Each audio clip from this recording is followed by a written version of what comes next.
வணக்கம். உங்கள் வகுப்பறை உங்களை அன்போடு வரவேற்கிறது. தினம் ஒரு கேள்வி பகுதியில் இன்னைக்கு நம்ம பார்க்கக்கூடிய கேள்வி என்ன அப்படின்னு பார்த்தோம்னா 2016 விஓஓ தேர்வில் கேட்கப்பட்ட ஒரு எளிமையான கேள்வி இதுதான். ஒரு குறிப்பிட்ட தொகையை 18 மாணவர்களுக்கு பிரித்து கொடுப்பதை போல் அதே தொகையை 14 மாணவர்களுக்கு பிரித்து கொடுத்தால் ஒரு மாணவனுக்கு ரூபாய் 80 அதிகமாக கிடைக்கிறது எனில் அந்த தொகையை காண்க அப்படின்னு கேட்டிருக்காங்க. கேள்வி உங்களுக்கு புரியுது இல்லைங்களா? அதாவது 18 பேருக்கு கொடுத்த ஒரு தொகை இருக்குது, சரிங்களா? 18 பேருக்கும் சம அளவில் ஒரு தொகை பிரித்து கொடுக்கப்படுது. அதே தொகையை திருப்பி வாங்கி 14 பேருக்கு பிரித்து கொடுத்தோம்னா ஒவ்வொருத்தருக்கும் ரூபாய் 80 அதிகமாக கிடைக்குது. அப்படின்னா இந்த தொகை எவ்வளவு அப்படிங்கிறது கேள்வி.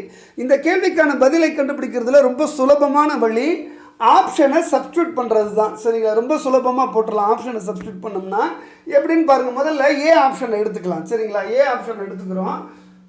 50 40 இதை முதல்ல என்ன பண்ணுறாங்க, 18 பேருக்கு பிரித்து கொடுக்குறாங்க. அப்புறம் அதே தொகையை வாங்கி 50 40 இந்த தொகையை 14 பேருக்கு பிரித்து கொடுக்குறாங்க.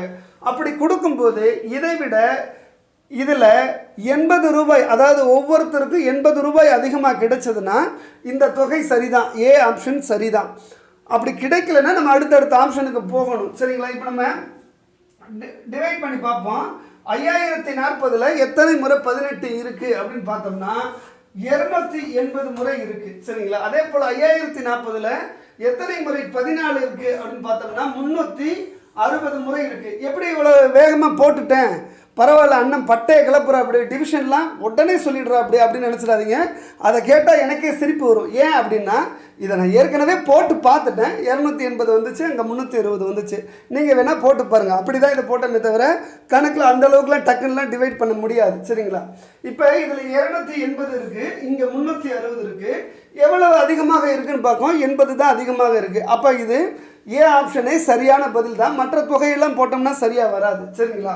அப்போ ஏங்கிறது சரியான பதில். இது ரொம்ப எளிமையான மெத்தடுங்க. ஆனால் முதல்ல இந்த கணக்கை நான் பார்க்கும்போது இப்படி சப்ஸ்டியூட் பண்ணி போடலை, சரிங்களா? முறைப்படி இந்த டேட்டாவை வச்சு சால்வ் பண்ணி போடலாம் அப்படின்னு போட்டேன். அது கொஞ்சம் சுத்தாக இருந்தது, சரிங்களா? இருந்தாலும் ஆப்ஷன் இல்லாமல் எப்படி போடுறது அப்படிங்கிறதுனால இதை நம்ம தெரிஞ்சுக்கலாம், சரிங்களா? கொஞ்சம் அது நீளமாக தான் இருக்கும், சரிங்களா? இன்னொன்று, நான் விஷயத்தை எக்ஸ்பிளைன் பண்ணுறதுக்காக கொஞ்சம் அதிக நேரம் எடுத்து எக்ஸ்பிளைன் பண்ணுவேன், சரிங்களா? ஆனால் அந்த கணக்கை நம்ம சால்வ் போட்டோம்னா அவ்வளோ நேரம் ஆகாது. எக்ஸ்பிளைன் பண்ணுறதுக்கான நேரம் அதிகமாக இருக்கும். நம்ம அந்த கணக்கை போட்டோம்னா அதுக்கான நேரம் குறைவாக தான் இருக்கும். புரிய வைக்கணும் அப்படிங்கிறதுக்காக ஒவ்வொரு தகவலாக சொல்ல வேண்டியது இருக்கும், சரிங்களா?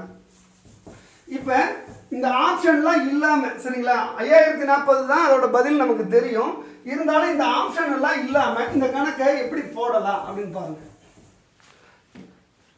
ஒன்றும் இல்லை, என்ன சொல்கிறாங்க, ஒரு தொகை இருக்குது. அந்த தொகையை 18 பேருக்கு சமமாக பிரித்து கொடுத்துருக்காங்க, சரிங்களா? 18 பேர் இந்த பக்கம் நிற்கிறாங்கன்னு வச்சுக்கோங்க. 18 பேருக்கும் அந்த தொகையை சமமாக பிரித்து கொடுத்துருக்காங்க. அப்புறம் அதே தொகையை திருப்பி வாங்கி இந்த பக்கம் ஒரு 14 பேர் இருக்காங்க, சரிங்களா? அவங்களுக்கு பிரித்து கொடுக்கணும், சரிங்களா? அப்போ என்ன பண்ணுறாங்க, இந்த 18 பேர் இருக்காங்கன்னு வச்சுக்கோங்க. இந்த 18 பேர் ஒவ்வொருத்தர்கிட்ட இருக்க தொகையும் இந்த பக்கம் ஒவ்வொருத்தருக்கும் கொடுத்துட்றாங்க, சரிங்களா? கொடுத்துட்டோம்னா 14 பேர் முடிஞ்சிருது. மிச்சம் இந்த பக்கம் 4 பேர் இருப்பாங்க இல்லைங்களா? அந்த 4 பேரோட தொகையை வாங்கி தான் இந்த 14 பேருக்கும் பிரித்து கொடுக்க போகிறோம். அப்படி கொடுத்தா ஒருத்தர் கையில் 80 ரூபாய் சேருது அப்படிங்கிறாங்க. அதாவது 4 பேர் தொகையை இந்த பக்கம் 14 பேருக்கு பிரித்து கொடுத்தோம்னா ஒருத்தருடைய கையில் 80 ரூபாய் சேருது. அதான அதோட பொருள், சரிங்களா? அப்போ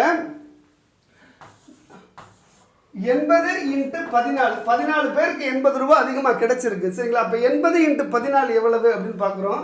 0 × 4 0 1 8 2 32க்கு 2 மீதி 3, சரிங்களா? 3 அப்படியே போட்டுடலாம். ஒரு 80 சரிங்களா? 0 2 11, சரிங்களா?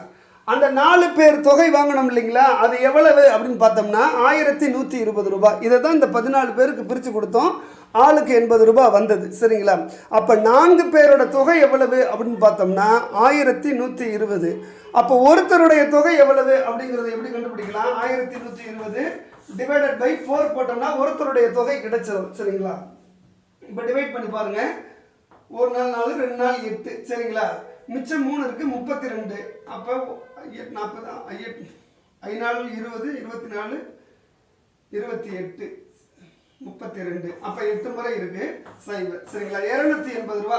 ஒருவருடைய கையில் 280 ரூபா, இந்த 18 பேர் கையிலையும் 280 ரூபாய் இருந்திருக்கு அப்படின்னா மொத்த தொகை எவ்வளவு? ஒருத்தர் கையில் 280 இருந்திருக்கு இன்ட்டு 18 பெருக்கணும்னா நமக்கு பதில் வந்துட போகுது.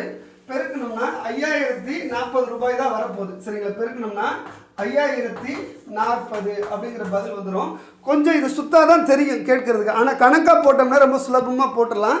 ஆப்ஷன் இல்லாமல் இது போடுறது, ஆப்ஷனோட போட முடிகிறப்ப ஆப்ஷனோட போட்டுடலாம். எப்பயுமே போட்டு தேர்வு அறையில் ஆப்ஷனோட போடுறது தான் சுலபம். சரிங்களா? தேர்வு அறையை பொறுத்த வரைக்கும் ஆப்ஷனோட டக்குன்னு கண்டுபிடிக்கிறது எப்படி, அந்த முறைக்கு போயிடணும். ஆனால் கணக்கை தெரிந்துக்கிறதுக்காக கிராஸ் வெரிஃபிகேஷன்லாம் பண்ணுறதுக்காக முறைப்படியும் நம்ம போட கற்றுக்கணும். சரிங்களா? இது முறைப்படி போட்டதாக வச்சுக்கலாம்.